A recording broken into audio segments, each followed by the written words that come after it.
कोशिश करते हैं आवेश संरक्षण का सिद्धांत, principle of conservation of charge. हमने कंसीडर किया है दो हमारे पास सब्सटेंस है, एक है ए दूसरा है बी। ए पर अगर हम मानते हैं कि +5 चार्ज है तो क्लियरली उस पर -5 भी होगा, ठीक है। इसी तरह से दूसरा वाला +3 है तो उस पर -3 भी होगा, क्योंकि ये दोनों अनचार्ज पार्टिकल हैं। अब हमने ये यहाँ पे देखने की कोशिश किया कि इस पर नेट चार्ज कितना है, +5 -5 इज इक्वल टू 0। इस पर नेट चार्ज कितना है, +5 -5 इज इक्वल टू 0।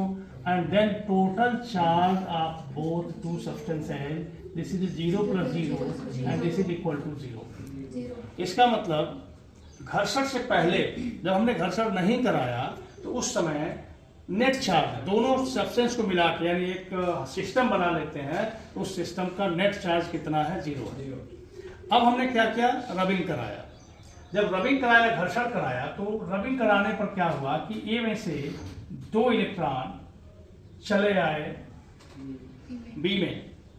तो अब सब लोग बोलेंगे ए में इस प्लस का क्या हुआ, कितना हो गया, जल्दी बोलो। ए में से 2 इलेक्ट्रॉन बी में चला गया, यानी इलेक्ट्रॉन का मतलब नेगेटिव या पॉजिटिव, बोलो नेगेटिव। तो वो नेगेटिव लेके गया, क्लियर है।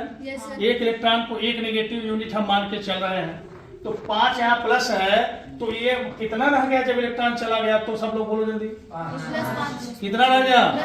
क्यों? क्योंकि इलेक्ट्रॉन के निकलने से इस पर कोई इफेक्ट नहीं आएगा। अब बताओ बी वाले में +3 था, तो ये प्लस कितना हो गया, जल्दी बोलो, सब लोग बोलो, 3 ही रहेगा। क्यों? क्योंकि इस पर भी कोई असर नहीं आएगा। अब बताओ जो नेगेटिव चार्ज था अभी ए पर, वो कितना हो गया, हाँ 2 चला गया तो -3। इस पे बता दो, हाँ इस पर कितना आ गया, -5। अब हमें ये जानना है, अब दोनों को हमने रबिंग कराया, यानी ये चार्ज हो चुके हैं, फिर हमने इन्हें अलग कर दिया, तो अब हमें निकालना है net charge of the system after rubbing. Rubbing कराने के बाद इसका नेट चार्ज कितना है, अब देखो। अब इस पर कितना बचा कुल मिला के चार्ज, जरा बताओ, दोनों ऐड कर लो भैया। तो जब हमने इसको अलग किया, यहाँ पर देखो +5 है, -3 है, यहाँ पे +3 है, -5 है। अब इसको जो देखा हमने, इसका चार्ज कितना हुआ, +3 +5 -3 कितना आ गया, +2 आ गया। बोलो भाई कोई कंफ्यूजन। और इसकी चार्ज को जब हमने देखा तो जरा बताओ तो, हाँ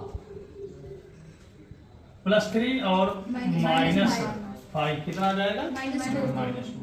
तो ये -2 चार्ज इस पर